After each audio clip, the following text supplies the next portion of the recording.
발생과 관련해서 자료 네네네. 요청 관련 설명이 조금 네네, 그저 미비했습니다. 예, 미비한 예, 것 같은데 네. 추가적인 설명을 하실 수 있습니까? 네, 지금 네. 위원장님 주무팀장이 이 자리에 참석했는데 대신 답변해도 되겠습니까, 위원장님? 주무팀장께서 답변하시기 바랍니다.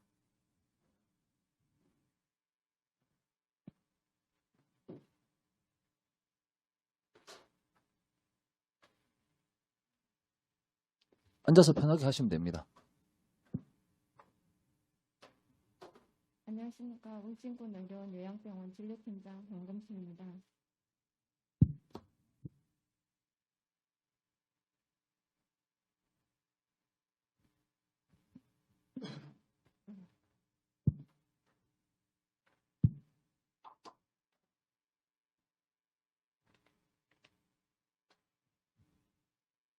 먼저 저희 요양병원에 오음이 발생하여 환자 관리가 소홀하지는 않을까 걱정 끼쳐드린 점 송구스럽게 생각합니다.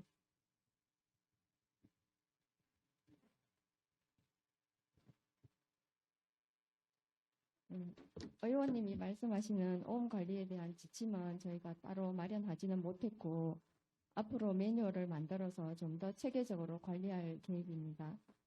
그렇지만 저희 병원에 감염병이 발생하면 감염 환자 발생 시 병원 내규가 있습니다. 그래서 감염성 질환 관리에 따른 접촉 주의를 하고 있고, 그다음에 이 오음에 관련해서는 질병관리본부에서 나온 요양병원 오음 예방 및 감염 관리 지침을 참고해서 자세한 내용을 거기에 따라서 저희가 방역 활동을 했습니다.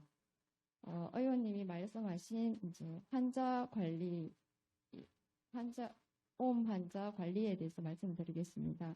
저희 환자가 발생하면 1인실에 이제 한 명이 발생했을 때는 1인실 격리하고 여러 명이 발생했을 경우에는 일반 병실에 쿼터 격리를 합니다. 그리고 피부 질환 의심 환자가 있는 경우에는 병실을 이제 같은 한 병실에다가 이렇게 모아놓고 이제 집중 관찰을 하게 되고요. 그리고 일주일 간격으로 오음 환자는 일주일 간격으로 2회 오메크린을 도포하는데 이제 2회 해도 이제 치료가 되지 않은 경우에는 교수님 말씀에 의해서 저희가 3회를 더 하고 있습니다.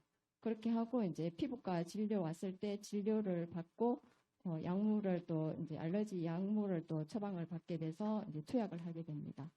그리고 이제 병실 입구에 이제 환자 접촉주의 준수와 관련된 내용들을 이제 규정에 의해서 게시를 하고 직원 교육을 하고 시행을 하고 있고요.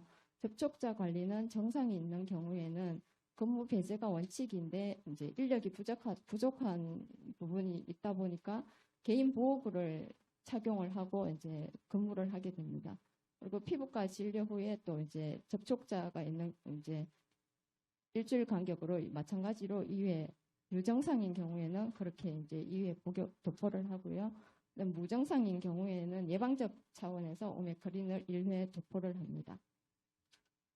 그리고 이제 환경관리 부분에서는 매일 진공 청소기로 청소 후에 락스 희석액으로 소독을 하고 물품 관리는 격리 키트라는 이제 환자 개인마다 사용하는 격리 키트를 이용해서 환자 청진기라든지 체온계라든지 혈압기 같은 경우에는 사용하고 소독을 하게 됩니다. 그리고 침대 매트리스하고 에어매트 등은 소독 후에 햇볕에 건조시켜서 이제 물품 관리를 하고 있고요. 세탁물 관리는 환희 및 이불, 커튼 뭐 이런 종류들은 이제 비닐봉투에 저희 세탁물 관리 지침에 의해서 오음 환자에 대해서는 이제 이런 경우에 비닐봉지에 밀봉 후에 3일간 보관 후에 이제 세탁업체에다가 의뢰를 하게 됩니다. 그러면 거기서는 이제 또 뜨거운 물에 세탁을 해서 소독을 해서 이렇게 오게 됩니다.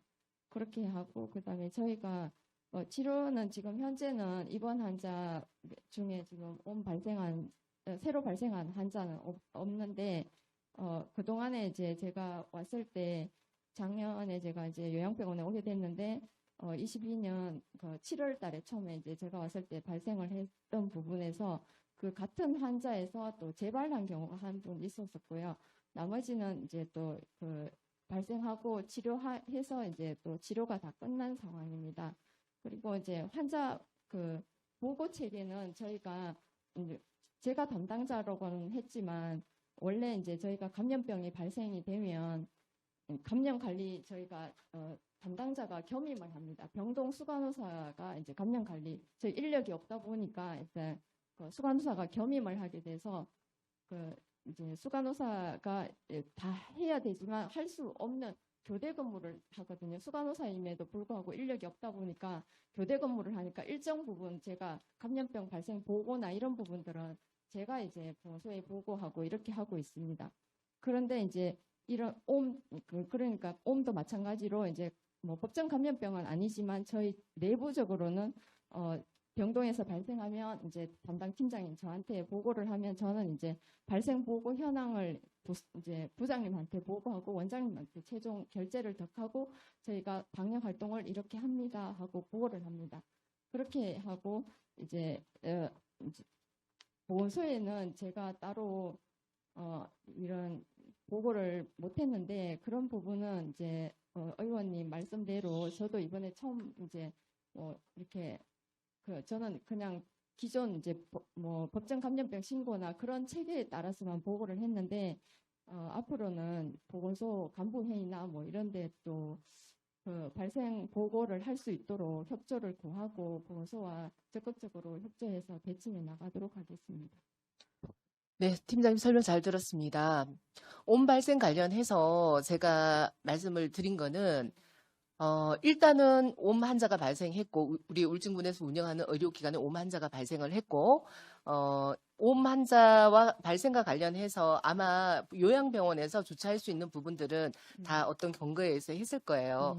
그런데 이 옴 환자가 발생하고 보건소라든지 울진군은 이 옴 환자뿐만 아니라 보건소에 일어나는 일들이 네트워크 협조가 되어야 돼요.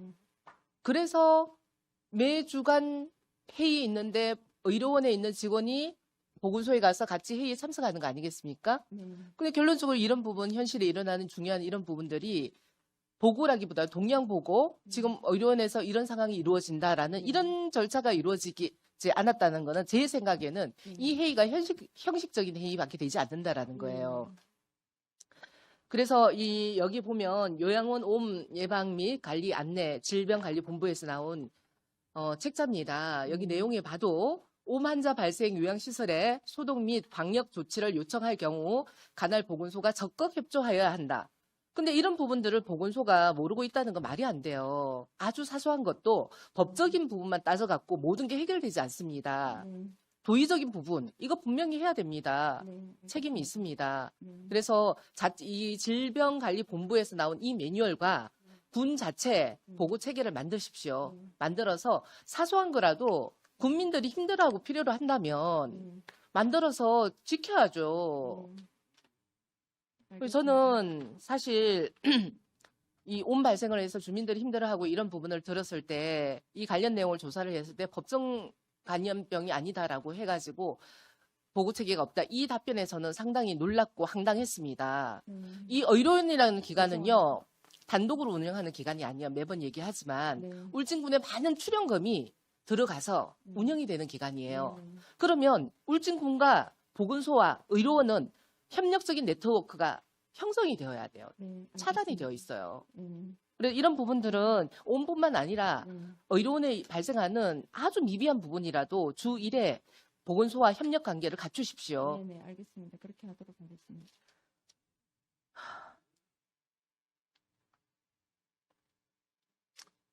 네, 이상입니다.